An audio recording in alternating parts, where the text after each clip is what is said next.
बोलने की तो हिम्मत ही नहीं कर रही है। देह भी काँप रहा है, दिल भी काँप रहा है। आप लोगों का भी काँपता होगा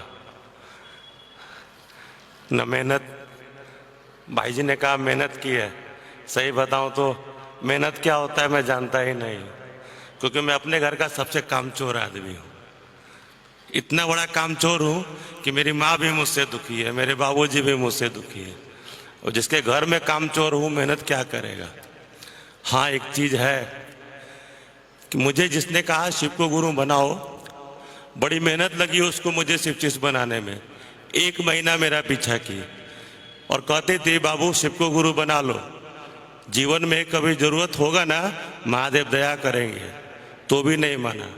फिर कहती थी अगर तुमको लगता है शिव को गुरु बनाने से कुछ नहीं होता है तो आजमा के देख लेना।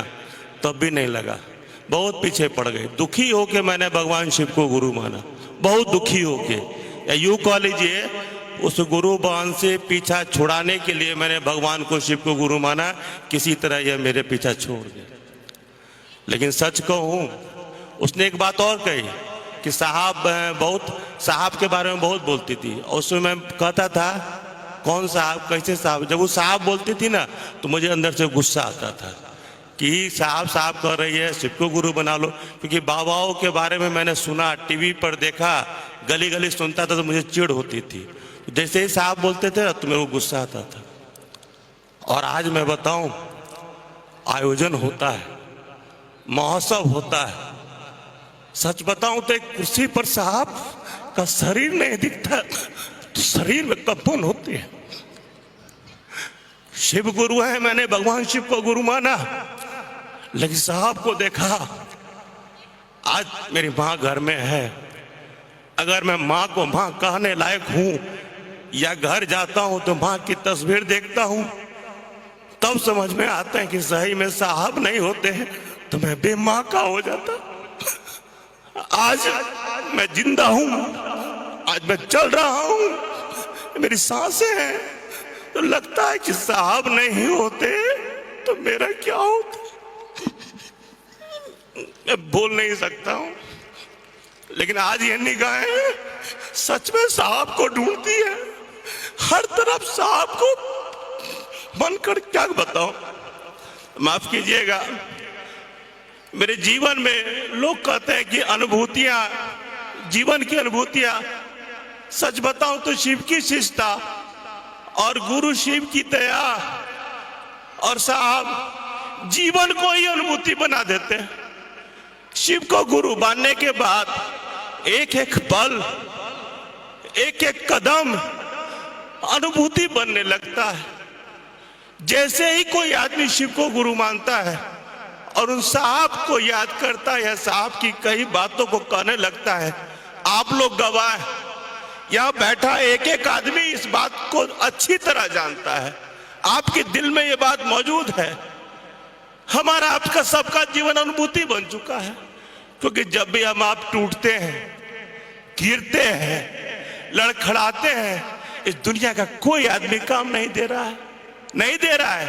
आप भी उसके गवाह हैं, मैं भी उसका गवाह हूं। कोई नहीं साथ देता, घर का भी नहीं देता है, बाहर का भी नहीं देता है। गलती से देने की सोचता है तो मजाक उड़ा देता है। लेकिन साहब की क्या बात करूं। साहब की एक घटना मेरे को याद है। जब मैं साहब से मिलने जाता था ना और मैं ठीक रहता था, घर की सारी स्थितियां ठीक रहती थी, तो कहते थे बाबू महादेव का और शिव चर्चा का क्या हाल है।